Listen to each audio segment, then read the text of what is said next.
இயேசு கிறிஸ்துவில் எனக்கு பிரியமான சகோதர சகோதரிகளே, நாம் வாழும் இந்த காலத்திலும் சரி, இயேசு வாழ்ந்த காலத்திலும் சரி, ஒருவரை நம்புவது என்பது அவ்வளவு எளிதானதல்ல. இன்றைக்கு எத்தனையோ கணவன்மார்கள் தங்கள் மனைவிகள் மீது முழுமையான நம்பிக்கை வைத்துள்ளார்களா என்றால் நிச்சயமாக அதற்கு சரியான பதிலை நம்மால் கொடுக்க முடியாது. எத்தனை மனைவிமார்கள் தங்கள் கணவர் மீது முழுமையான நம்பிக்கை வைத்துள்ளனரா என்றால் அதுவும் கேள்விக்குறியாகவே இருக்கின்றது. எத்தனை மனிதர்கள் தாங்கள் கொடுத்த வாக்குறுதிக்கு உண்மையாக இருக்கின்றார்கள், நம்பிக்கைக்குரியவர்களாக இருக்கின்றார்கள் என்றால் அதுவும் ஒரு கேள்விக்கு உட்பட்ட ஒன்றாக தான் இருக்கிறது. பதில் அவ்வளவு எளிதாக கிடைப்பதில்லை.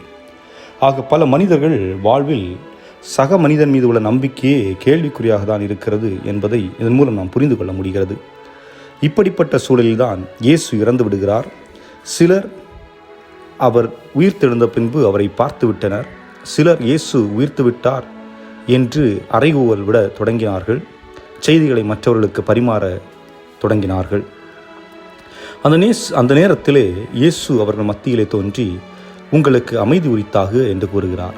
ஆக இயேசு கோபத்தின் சின்னம் அல்ல, சினத்தின் சின்னம் அல்ல, துன்பத்தை விதைப்பவர் அல்ல, மாறாக அமைதியின் சின்னமாக வெளிப்படுகிறார்.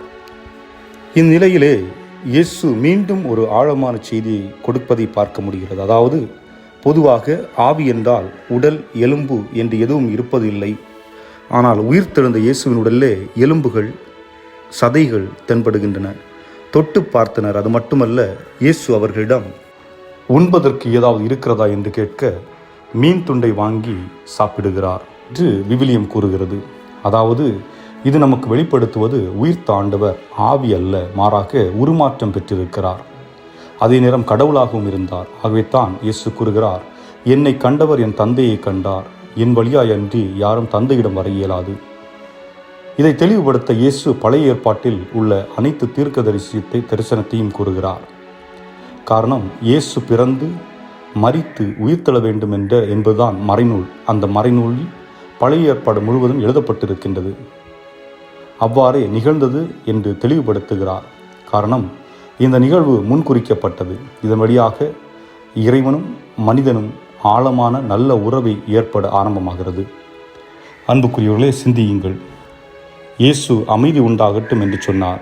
கிறிஸ்தவர்களாகிய நாம் அமைதி என்னும் கோட்பாட்டை கடைபிடித்து வாழ்கிறோமா? இயேசுவின் மீது நான் கொண்ட நம்பிக்கையின் அளவு என்ன? ஏன் நான் இயேசுவை நம்ப வேண்டும்? இன்று நாம் வாசிக்க கேட்ட நற்செய்தி என்பது பல மனிதர்களின் வாக்குமூலம். அதாவது, இறந்த பின்பு இயேசு எங்களிடம் பேசினார், எங்களை தொட அனுமதித்தார், எங்களோடு உணவருந்தினார். இதை நானும் நீங்களும் நம்புகிறோமா? சிந்திப்போம்.